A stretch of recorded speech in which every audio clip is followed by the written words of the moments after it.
ഇറാനുമായുള്ള സംഘർഷത്തെക്കുറിച്ചുള്ള മാധ്യമ വാർത്തകൾക്കെതിരെ രൂക്ഷ വിമർശനവുമായി US പ്രസിഡന്റ് ഡൊണാൾഡ് ട്രംപ്. യുദ്ധരംഗത്തെ വ്യാജ വിവരങ്ങൾ പ്രചരിപ്പിക്കാനും അമേരിക്കൻ കേന്ദ്രങ്ങൾക്ക് നേരെയുണ്ടായ ആക്രമണങ്ങളെക്കുറിച്ച് തെറ്റായ വിവരങ്ങൾ നൽകുവാനും ടെഹ്റാൻ ആർട്ടിഫിഷ്യൽ ഇന്റലിജൻസ് ഉപയോഗിക്കുകയാണെന്നാണ് അദ്ദേഹം ആരോപിച്ചത്.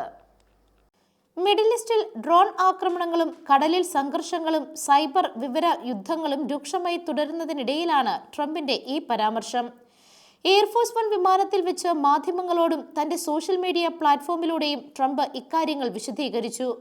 ഇറാൻ സൈനിക വിജയങ്ങൾ നേടിയെന്ന് കാണിക്കുന്ന വ്യാജ ചിത്രങ്ങളും വീഡിയോകളും നിർമ്മിക്കാൻ AI ടൂളുകൾ ഉപയോഗിക്കുന്നുണ്ടെന്നാണ് ട്രംപിന്റെ വാദം.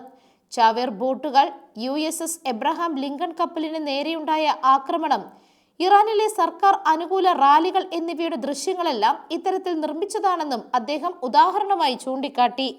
സംഘർഷത്തെക്കുറിച്ചുള്ള ലോകത്തിന്റെ കാഴ്ചപ്പാടിനെ സ്വാധീനിക്കുകയാണ് ഇത്തരം വ്യാജ ഉള്ളടക്കങ്ങളുടെ ലക്ഷ്യമെന്നും അദ്ദേഹം പറഞ്ഞു. News desk Magnavision.